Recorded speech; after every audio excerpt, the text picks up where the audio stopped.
Well, welcome to my YouTube channel. That's what we call The Good Life. Today I'm going to be going through my top 5 tips for December and the things that I'm going to be doing on my plot and the things that you can be doing on your plot or your home garden to get yourself ahead ready for the spring. So if you've not already subscribed to my channel, if you could please do so, because you'll get lots of helpful hints and tips all throughout the year from my allotment, my home garden, and from time to time my home kitchen. Now let's get cracking with these top tips. Now one of the things that I'm doing at the moment is I'm clearing my allotment and I'm covering it. And I cover it with different things, all depending how much time I've got and what I intend to do with it. Now one of the things I've been doing, I've been clearing some of the weeds and putting some mulch down. So on my blueberries I put down just some bark that we get delivered from a local gardening company. They have loads of waste trimmings, so they deliver them, and I've put them around my blueberries.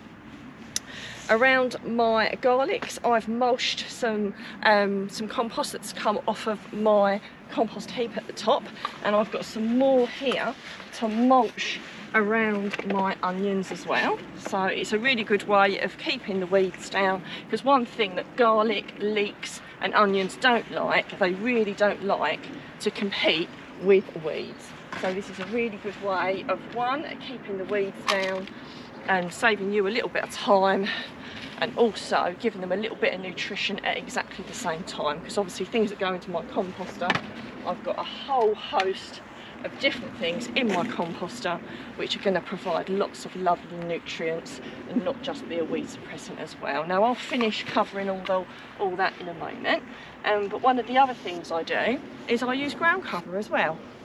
So this is the ground cover I use over here. The reason I use this is because it just saves me such a lot of time. You know, areas that you're not going to be working on over the winter, it's really easy for them to get out of control, and if you haven't got oodles or noodles of time, which I know I haven't, I put the ground cover down, and that stops the weeds from growing.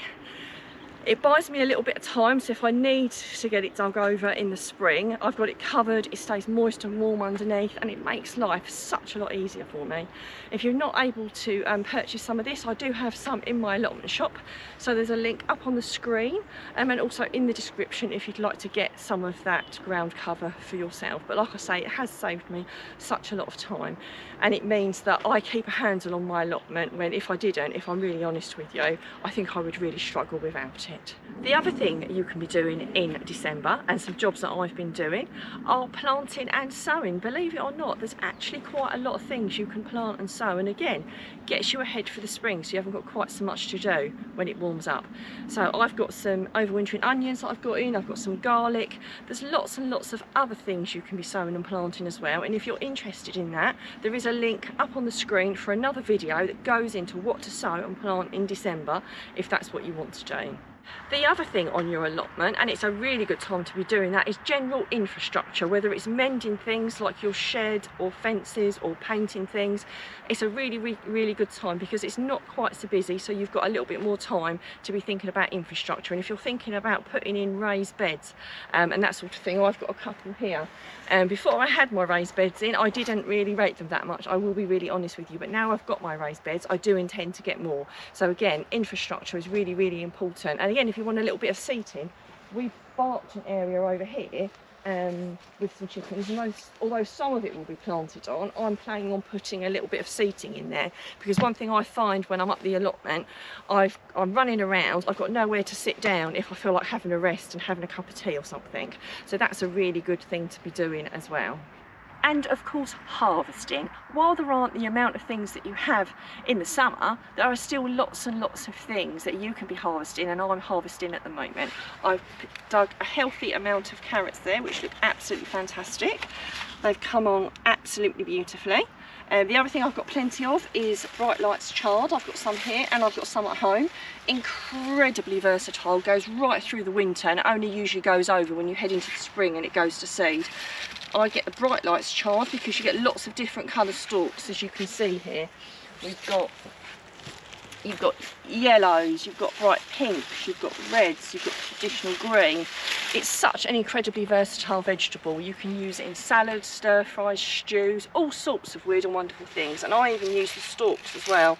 So it really is a fantastic thing to be harvesting. I haven't got any Brussels, but maybe you've got some Brussels. There's lots of brassicas and cabbages and broccoli and kale you can be harvesting now. My leeks are not quite ready yet, so hopefully yours are a little bit further on than mine. But if I wanted to, I could dig a few leeks now. I'm just waiting for them to fill out a little bit. I've still got a little bit of beetroot here, which I really must get up, because when it gets really, really cold, it sometimes goes a little bit hard or not very nice at all. So you might have a little bit of beetroot, yes. And also I've got some parsnips. I did have a sneaky peek at one parsnip, a little bit too embarrassing to put on camera, I've got to be honest.